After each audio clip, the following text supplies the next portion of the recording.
A beautiful good morning to everybody.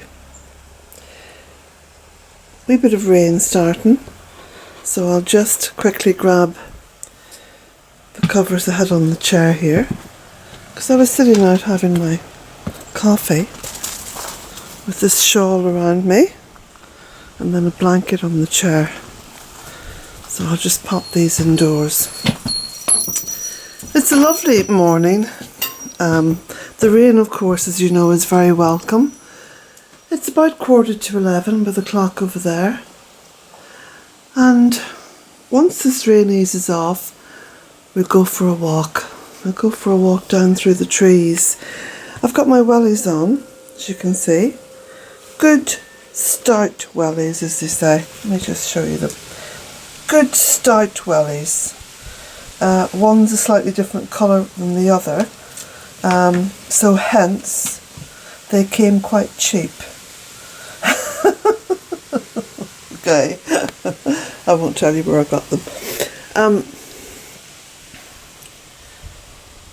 It's a lovely fresh morning. So the rain is promised on and off now for a wee while anyway, I suppose the next few days. And I think tomorrow's going to be quite a good day. But anyway, I wanted to sort of focus on one aspect of life here that keeps cropping up. And it's, I suppose to some people it would be quite whimsical, but in the greater scheme of things, it keeps drawing me back. It keeps drawing me back to, I suppose, perception. You know, our perception of the world. I mean, here at Bealtaine Cottage, there's trees and greenery. There's peace. There's an underlying contentment and happiness. And of course, it's all coming up from Mother Earth. But I suspect for most people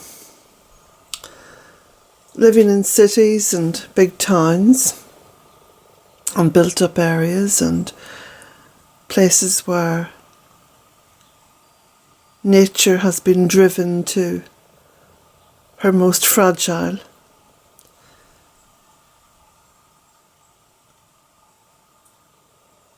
there's a sense of oppression, I suppose, oppressiveness, you know, pervading people's lives, because it's dominated by other things, by man-made things, so to speak.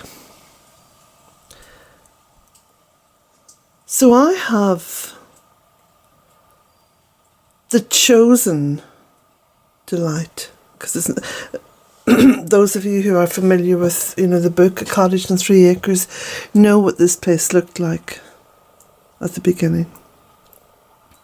So the reality that's here has been created.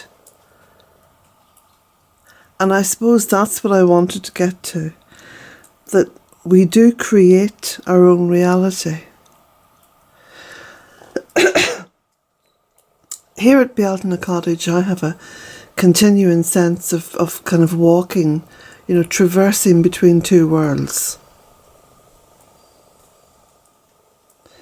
And it comes naturally. Traversing between two worlds comes very naturally, because that's what's happening here. There's the world of nature. The Bealtaine Cottage is now subsumed into, wrapped up in, and that's a world of enchantment. That's the world of continuing enchantment, which is nothing less than delightful. And then there's the world of man, which seeps in. It seeps in sometimes, and usually through, I suppose these days, usually through social media, or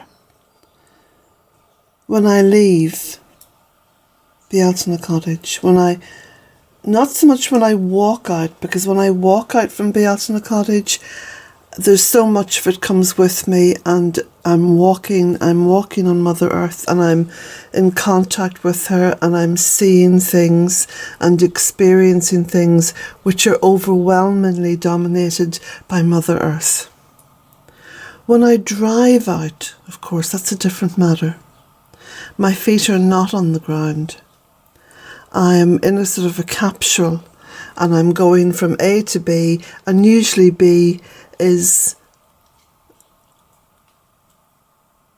much less natural than Bealtaine Cottage.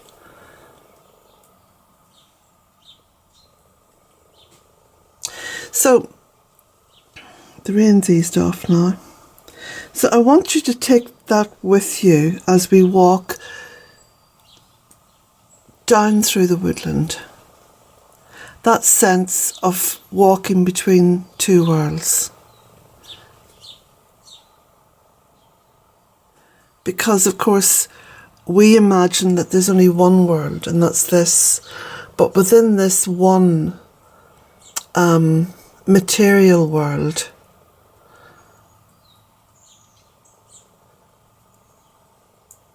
there are layers. I mean, countless layers. And this is why so often the videos I shoot, which of course are never edited, they're considered to be raw videos. They allow you to see all those portals, all those openings into other worlds. So, on that note, should we go for a walk, Jack? Yeah, I think he's ready. Let's go this way. So I'm going to take my umbrella with me, because it could well rain again. And I'm going to start down here. Jack, let's go this way. I'm going to start just going down the steps and down into the fairy wood.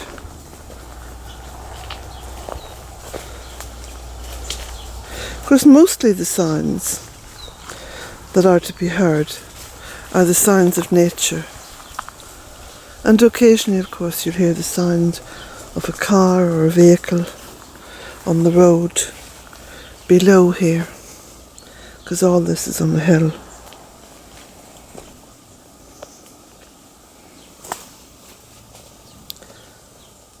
Carefully just descending the steps, because of course these steps, again, this is in the book, A Cottage in 3 Acres, these steps were excavated stones, all cut stones, and excavated, about 4 or 5 feet down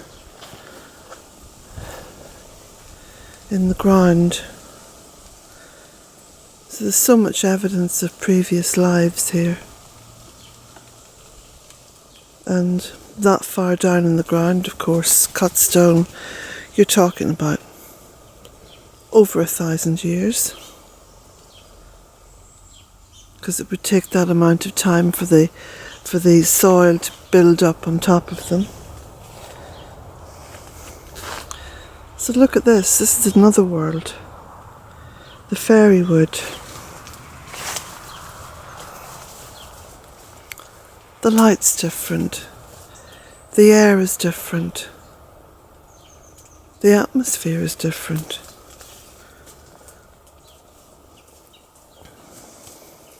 I don't even believe you have to have an imagination to see what it is that makes this magical.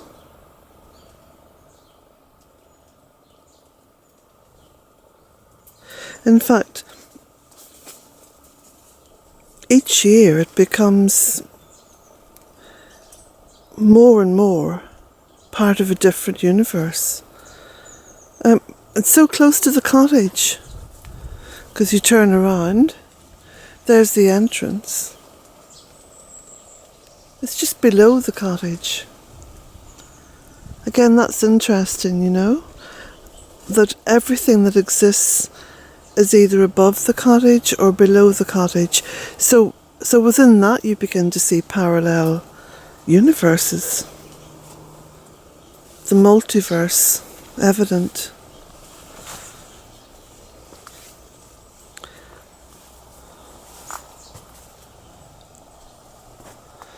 The colours, the light. Nothing is uniform.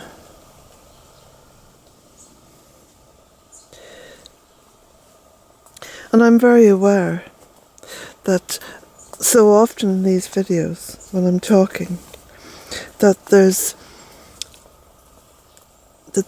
elemental forces at work where everything is quiet, and then suddenly there's a shift in the breeze, or a darkening of the sky, or a lightening, like now. Look at this.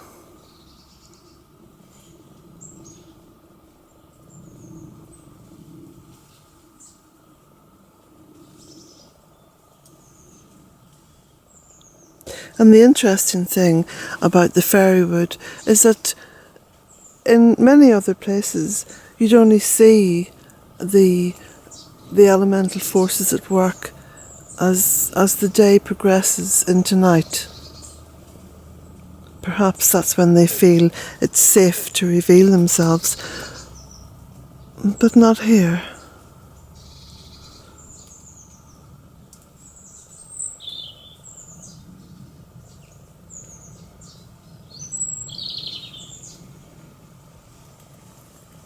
And of course those forces work in many different ways.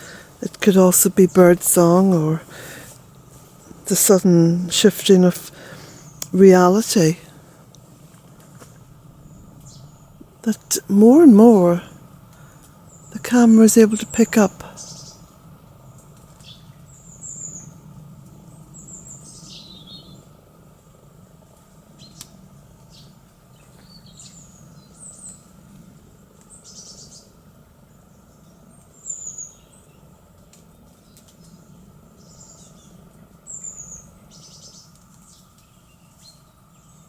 This lushness and this verdant green.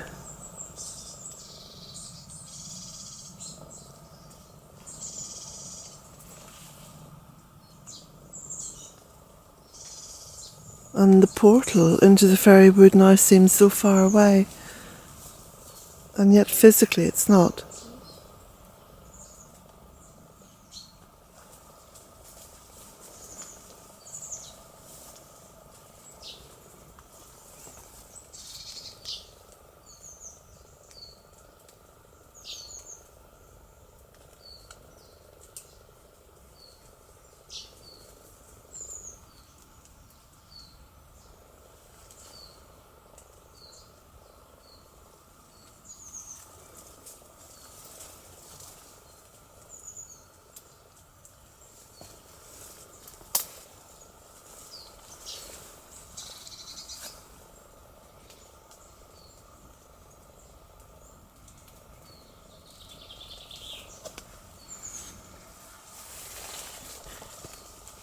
There's also a timelessness, which again is a portal on another level. You know, you walk into somewhere and time speeds up or slows down, and you look at your watch and are suddenly quite surprised by how much time has elapsed, or how little time has elapsed.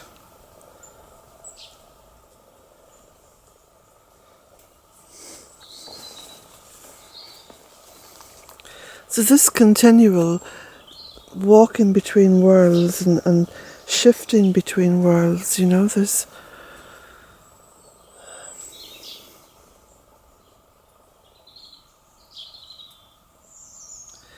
a remarkable intensity to be felt on that level here.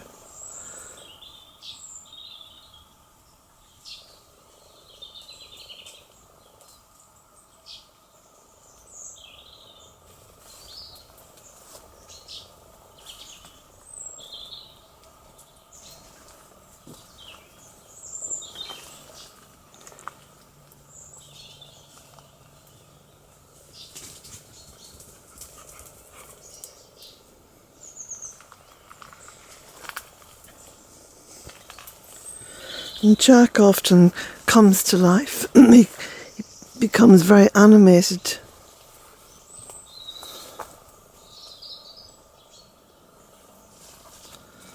And the way that trees begin to fall towards each other to create these arbours and little doorways.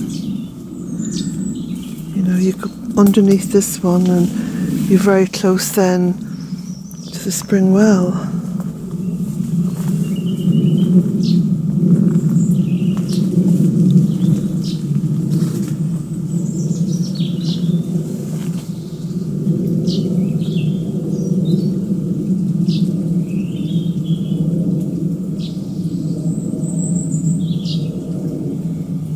And above here, somewhere high up, 30,000 feet or more, I can hear a jet.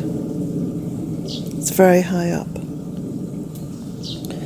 That's a jet plane that's going to America or Canada.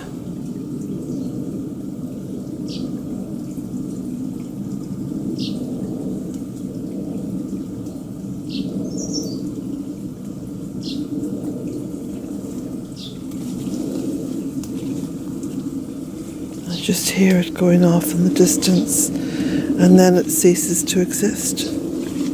The sound is gone.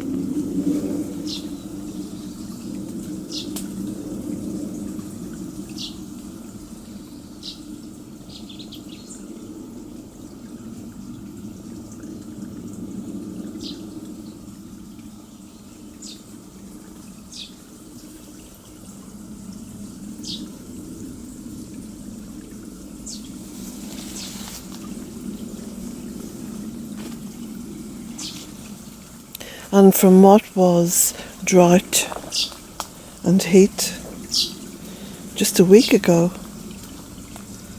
is now the sound of water and lushness and coolness and the embodiment of early Lunasa.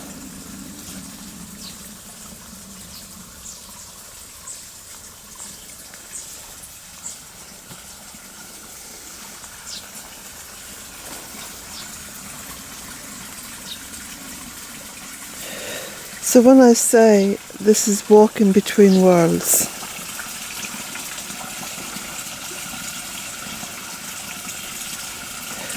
I don't have to explain. You can see it. You can hear it.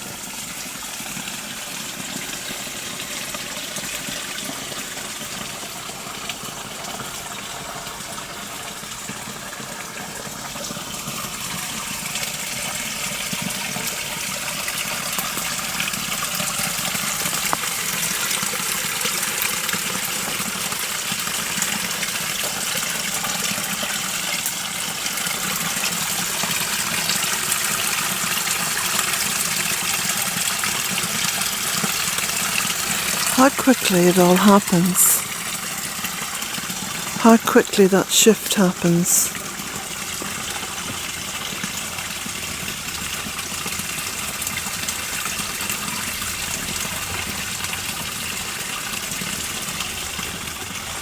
How quickly Mother Earth takes over.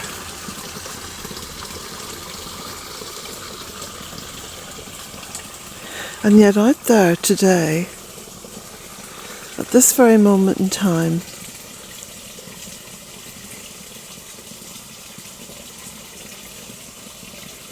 the world seems to be dominated with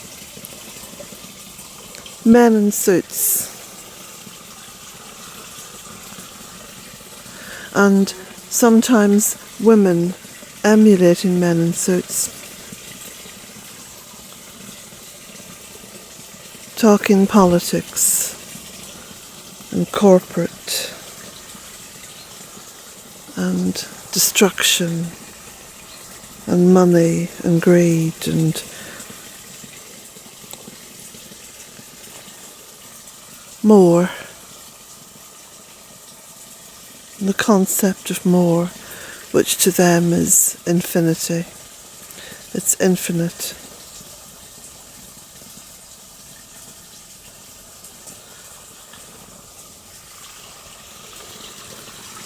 And then you look back towards the sacred water of the spring well and realise that this is the only true regeneration.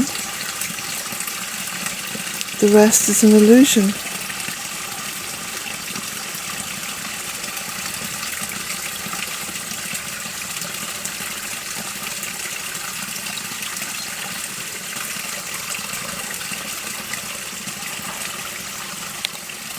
Blessings to you all. Blessings of Bealtaine Cottage and all the life, the abundance, the greenery, the comfort of Mother Earth. May it all bless you.